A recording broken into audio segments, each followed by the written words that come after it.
Halo teman-teman, saya Aprina Saima Putri, CPNS dari Kabupaten Tapanuli Tengah. Di sini saya akan menampilkan hasil tugas dari agenda 2, yaitu pembuatan mind mapping dari modul akuntabilitas dan modul nasionalisme. Baik, dapat kita lihat dalam modul akuntabilitas terdapat 4 poin penting yang perlu kita pahami, yaitu yang pertama, konsep akuntabilitas, yang terdapat pengertian, aspek-aspek, pentingnya akuntabilitas, dan juga tingkatan akuntabilitas. Poin yang kedua adalah mekanisme akuntabilitas.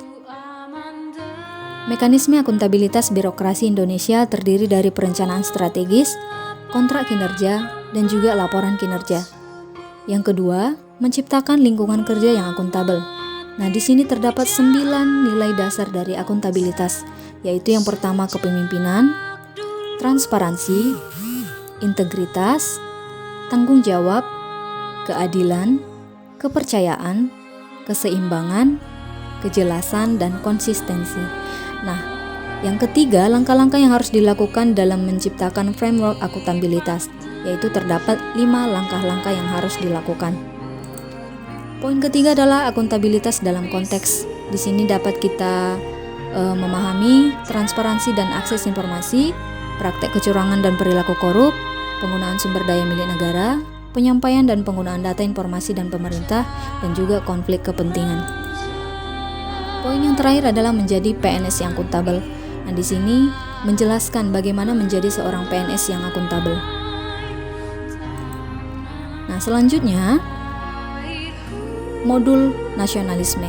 Nah, dalam modul nasionalisme ini kita juga melihat ada 5 poin penting yang perlu kita pahami. Poin pertama dan kedua itu menjelaskan tentang nilai-nilai nasionalisme Pancasila bagi ASN, yaitu sila pertama sampai sila kelima, yang membahas tentang pemahaman dan implementasi nilai-nilai bagi aparatur sipil negara dalam menjalankan tugas. Nah, dalam modul ketiganya membahas tentang ASN sebagai pelayan publik, yang terdiri dari ASN profesional, ASN yang melayani publik, dan ASN berintegritas tinggi. Yang keempat, ASN sebagai pelaksana kebijakan publik. Poin yang pertama adalah ASN sebagai pelaksana kebijakan publik. Yang kedua, ASN yang berorientasi pada kepentingan publik. 3, ASN berintegritas tinggi. Dan yang keempat, implementasi ASN sebagai pelaksana kebijakan publik. Nah, yang terakhir, ASN sebagai perekat dan pemersatu bangsa.